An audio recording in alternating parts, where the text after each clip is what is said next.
सभी योजना का 100% सैचुरेशन और नक्सल प्रभावित क्षेत्रों में इंफ्रास्ट्रक्चर के जो प्रोजेक्ट है उसकी प्रगति और प्रगति के रास्ते में जो बाधाएं हैं इसको दूर करने के हेतु ये मीटिंग थी। कल भी है। आज की मीटिंग में छत्तीसगढ़ से जुड़े हुए सभी राज्यों के डीजी और चीफ सेक्रेटरीज भी बुलाए गए थे, क्योंकि जब हम छत्तीसगढ़ की नक्सल समस्या को एड्रेस करते हैं तब पड़ोसी राज्यों का इकोसिस्टम भी इतना मजबूत होना जरूरी है। और मैं मानता हूं मित्रों कि अब समय आ गया है कि वामपंथी उग्रवाद की समस्या पर एक मजबूत रणनीति के साथ, रूथलेस रणनीति के साथ अंतिम प्रहार किया जाए। और आज की मीटिंग में गृह विभाग के मेरे साथी नित्यानंद जी, मुख्यमंत्री जी, उप मुख्यमंत्री जी, गृह सचिव, डीआईबी और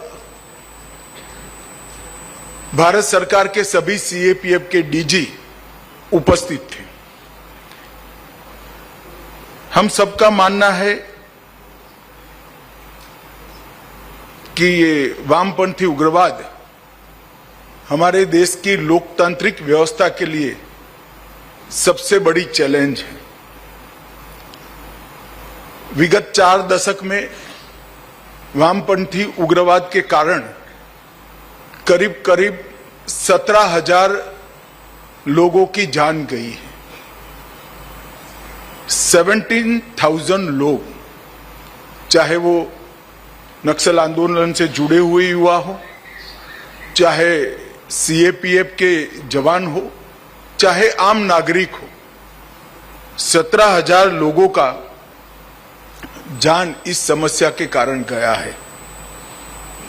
जब से केंद्र में नरेंद्र मोदी जी के नेतृत्व में भारतीय जनता पार्टी की सरकार बनी,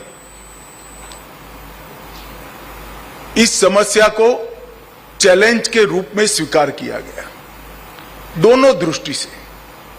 एक तो जिनके हाथ में हथियार है उनको हथियार छुड़ाने का प्रयास करना, और नहीं छोड़ते हैं तो उनको एंगेज करना।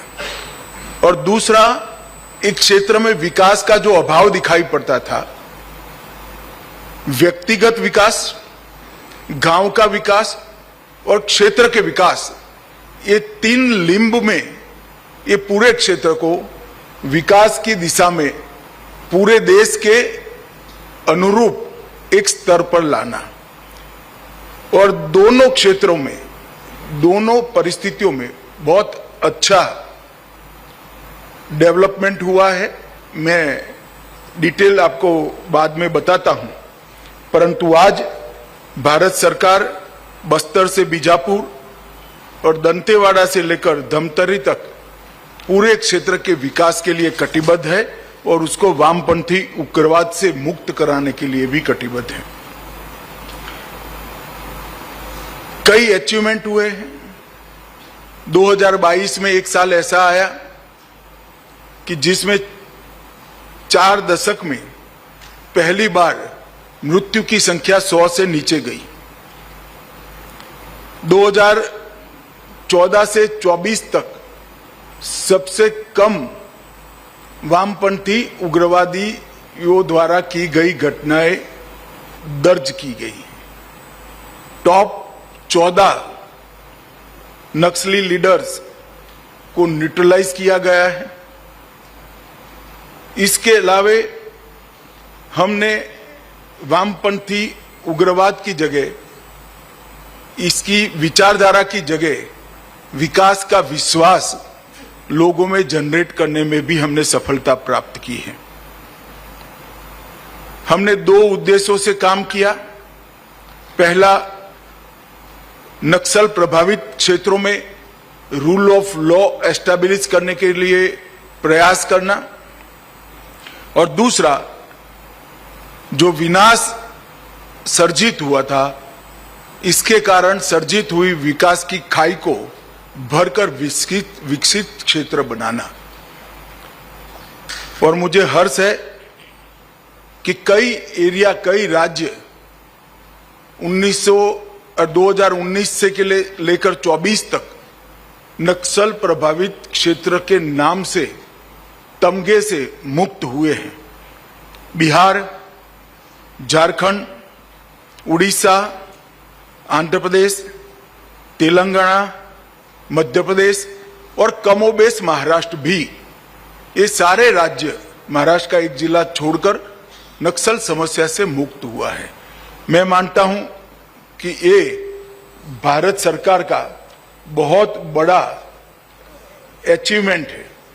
मित्रों, एक प्रकार से इसकी आंकड़ों का विहंगावलोकन करें तो 2004 से 14 तक 16,463 घटनाएं हुई थी और 14 से 24 तक 7,744 हुई है, तो 53% घटनाओं की कमी आई।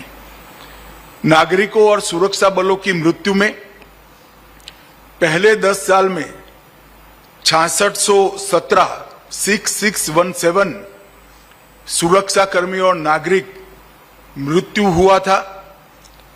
अब उसमें 70% कमी होकर 2004 तक ये आंकड़ा सीमित करने में हमें सफलता मिली है। इसी तरह से सुरक्षा बलों की मृत्यु में 73% की कमी और नागरिकों की मृत्यु में 69% की कमी आई है। मुझे विश्वास है कि ये हमारी लड़ाई अंतिम चरण में पहुंची है और हम देश को 2026 मार्च तक पूर्णतया नक्सल समस्या से मुक्त कर पाएंगे। मित्रों, हिंसा के रिपोर्ट करने वाले जिले 2010 में 96 थे, 11 जिले नए बने, तो एक प्रकार से 107 जिले थे। उससे कम होकर अब 42 तक सिमट गए हैं। थानों की संख्या 456 थी, 456। 100 थाने नए सृजित हुए, तो 565 में से अब थानों की संख्या 171 तक सीमित हुई है। 2010 के अधिकतम मृत्यु स्तर 1005 से घटकर 2023 में 138 तक सीमित हुआ है। 2019 से अब तक 277 सीएपीएफ के नए कैंप बनाए गए। उस दृष्टि से सिक्योरिटी वैक्यूम को भरने का काम किया गया। एनआईए में एक अलग वर्टिकल में 90 मामले दर्ज किए गए, 64 आरोप पत्र किए गए और वामपंथी उग्रवाद के फाइनेंस की टोटल इकोसिस्टम को इस पर करारा प्रहार करने का काम भारत सरकार की एजेंसियों ने किया है। इसमें ईडी ने भी बहुत बड़ा रोल निभाया है। पिछले 1 वर्ष में एमएचए की एयर विंग को भी मजबूत किया गया। 14 पायलट्स और 3 इंजीनियर केवल वामपंथी उग्रवादी क्षेत्रों के लिए मुहैया कराए गए हैं। हेलीकॉप्टर की संख्या अलग है। छत्तीसगढ़ में नई सरकार आने के बाद मैं मुख्यमंत्री जी, उप मुख्यमंत्री और गृह मंत्री को हृदय पूर्वक बधाई देना चाहता हूं कि इन्होंने बड़ी शिद्दत से दोनों मोर्चों में बहुत अच्छा काम किया है। टोटल देश की बात करें जिसमें 90% हिस्सा छत्तीसगढ़ का है, 179 वामपंथी उग्रवादियों को न्यूट्रलाइज करने का काम अगस्त महीने तक हुआ है। 559 लोगों को गिरफ्तार किया गया, 540 ने आत्मसमर्पण किया है, 46 नए स्पेशल फोर्सेस के कैंप एस्टैब्लिश किए गए। इससे भी सिक्योरिटी वैक्यूम बहुत बड़ी मात्रा में भरा है। और हिडमा के गांव में हमारा गृह मंत्री जाकर गांव वालों से बात कर उनको आधार कार्ड और आयुष्मान भारत का कार्ड देता है तो दिल्ली में बैठकर बहुत संतोष होता है।